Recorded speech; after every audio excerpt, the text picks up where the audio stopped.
I'm moving all around here because like that top of my perfume shoe is like sticking out of my head and I keep thinking it's a piece of hair and I'm like, no, it's not.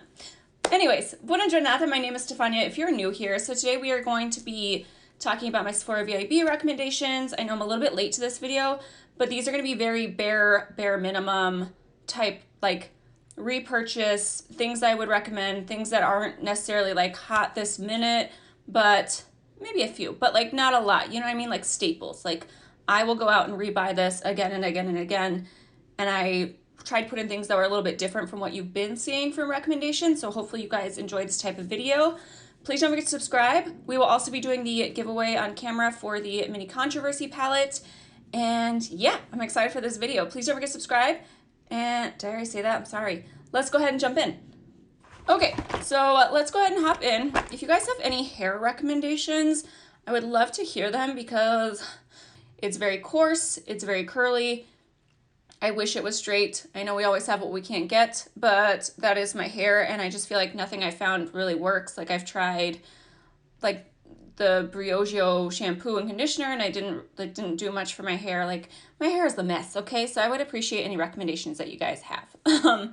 Moving on here. In terms of actual palettes, these are going to be like my ones that are newer releases because I know you guys are interested in newer stuff. Usually that's how sales go. But out of all the Norvina palettes, this one by far is my favorite and one I've gotten the most use out of. I definitely want to do more tutorials. I think I'm going to do a full month in December. I don't know. Let me know what you guys think about this, but like a full month of Shop My Stash videos. So like 1 week, along with face products and everything else, but like 1 week I'd feature Anastasia products. 1 week I would feature like Pat McGrath shadow palettes, like every single day do a different palette and different face products. It would be a lot, but if you guys are interested, I feel like that would be like my stash miss. Help me come up with a name in the comments. I would appreciate that. But I feel like with this palette, between all three, this is the most mixed. So if you were only gonna buy one, I would pick this one. But oh, and two, I feel like the shimmer quality in this one, like I've done full videos on this, but the shimmers in this one are my favorite and the mattes are amazing. Like I no longer have any pull towards rainbow palettes right now. Like I'm done. I have all the Norvina Pro palettes. Like I'm good to go. So there's just a few swatches. I burnt myself again.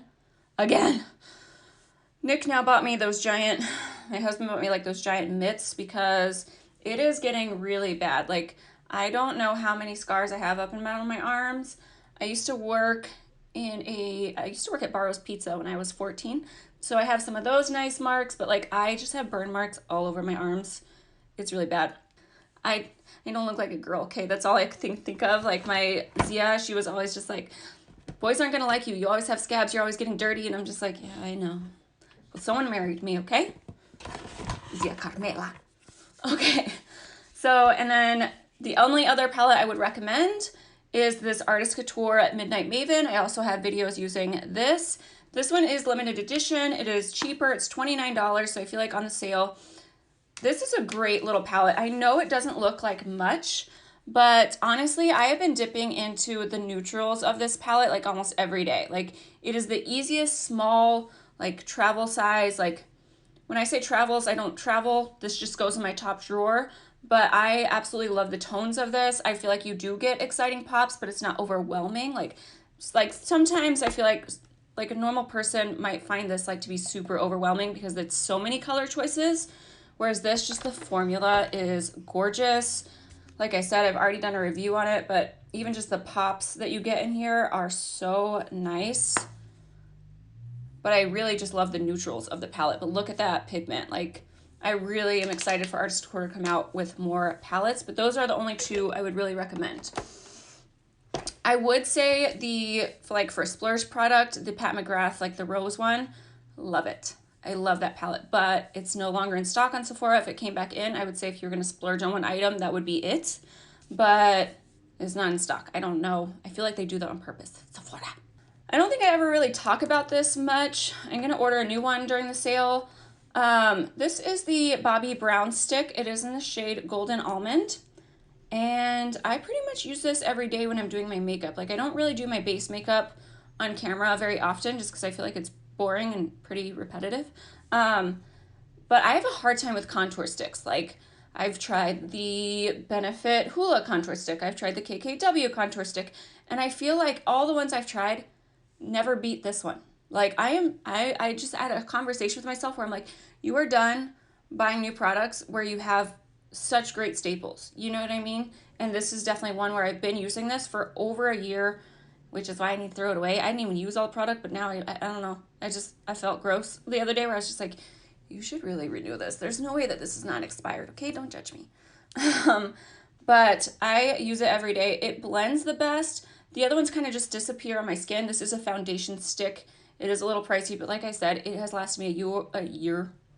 And it is just the perfect contour stick. So I always generally do a contour underneath my foundation, like underneath my powder bronzer, and I would highly recommend. They have all different shades, so it's not like you can only use this shade.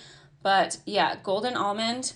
Here's a swatch for you guys, and the way that this blends, because it is a foundation stick, it doesn't blend away, which is what I really like. I feel like the contour stick from other brands, like the second you swipe a little too hard, I'm aggressive, you know, like it's gone. I don't know where it went. It left my face. It ran away. It was like, I'm not hanging out with you today. So this is yes. Okay, I think I've talked about this before. The Becca Under Eye Corrector, the brightening one.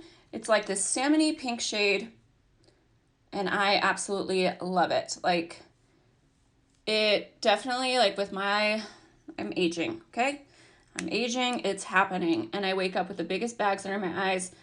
I think that's partly Nick's fault because he does twitch throughout the night, and I'm such a light sleeper that, like, I constantly get punched in the face or in the boob, and there's times where I'm like, I love you, but I might kill you one day. It just might happen. Like, but there is the brightening corrector, and I do feel like I can tell a huge difference from when I forget to use this and when it definitely helps so much. So I just put it right in those inner corners, and it just helps my eyes make me look like I kind of slept. So I feel like this is so worth the money. I know Marc Jacobs, and I think Charlotte Tilbury came out with some, but I still feel like this one is the best one. Oh, I just got the corrector in my hair. That's what happened. I was like, what is that? I would say keep in mind, though, for the Anastasia palettes, I always try to look at what sales are for what companies during Black Friday. So it might not be worth the 20% off because they might have a bigger sale on Black Friday. Obviously, I have no idea because I'm not affiliated with anyone except for myself. But that is something to keep in mind. Maybe they'll do a bundle on the Pro Pigment palettes. It would hurt my heart a little bit because it hurt my wallet a lot, but just keep that in mind. I'd be happy for you guys if there was some type of bundle deal. If I was going to recommend one lipstick and one lipstick only, it would be the Milk Makeup lipstick in Skills. This is by far my favorite. I don't say that a lot about, I have a million nude lipsticks, and this has become my favorite. I got this at maybe 2 Sephora Vib sales before, but that is the shade right there. It's like a light pinky nude. And the reason why I love this is it's the perfect for, even when I want to go for a glossy lip, it's what I have on right now with a gloss on top. Like, that is what I use it for. Anytime I'm just like, I want this gloss to shine, I put a base color underneath because I don't love the pigment of my lips. So this is definitely a staple lipstick. I love it.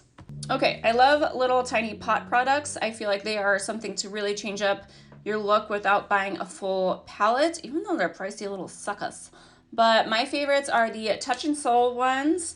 So there's the one from Touch and Soul. It's such a pretty pink peach color. I will try to look up the name. It doesn't say, oh, okay, it's in cream peach. I can read. So that one is one of my favorites, as well as this one that's right next to it. I just feel like it's such a unique, sparkly color. And I think I've mentioned this. This is the sequins from Marc Jacobs in Topaz Flash. So those are my two eyeshadow recommendations. Marc Jacobs liners are by far my favorite. So if you were looking into those, I would definitely recommend. But yeah, I wanted to keep this pretty nice, short, sweet. Hopefully it was. But I want to hear your guys' favorite staple products that you have repurchased more than once. I have two phones, don't judge me, okay? I have one that's recording me and then one that's on my other phone that I can't say goodbye. I'm not an iPhone person, okay? I got a new iPhone, and I don't know why I got the new iPhone. I don't like it. I miss my Android so much. So we are using this YouTube random comment picker. All right, all I have to do is push this start button. I just want to make sure it was fair, you know what I mean? Because I'm not gonna lie, I'm a person and there's definitely comments that really got to me. I was just like, oh, I hope they win. So I knew like this was the only fair way to do it. All right, so I had 146 people enter, and let's start. So it is going, flashing. All right, the winner is Pastel Pixie. So hopefully everything works out well. I'm so happy that someone who had a good comment won. But this was such a great giveaway. I feel like I learned so much more about you guys through doing this giveaway. Yes, I know that everyone just wanted a product, but at the same time, like just your positive comments. I want to start doing more stuff like that in self-love, and I really enjoyed getting to know so many of you guys. Even if you only were here to enter the giveaway and you might leave now, I still really appreciate it. I've never been that uplifted by hearing your guys' comments. It was the best comment section I've ever had. And that's not just because, oh, there wasn't a whole bunch of negativity. It was just more like I felt like I got to connect with you guys, and that was amazing. So thank you so much for entering. Pastel Pixie, I will get you on Instagram, so just so you guys can see. I don't know. I'm just so untrustworthy with these things, you know? So I will send you something on your Instagram so you can send me your address, and congratulations. Again, I hope you guys enter into future ones. And yeah, I will see you in the next one. Please don't forget to subscribe. I would really appreciate you guys. Hopefully you stay subscribed. I don't know how these things usually go. So yeah, I will see you guys in the next video. Thank you so much for watching. Bye guys.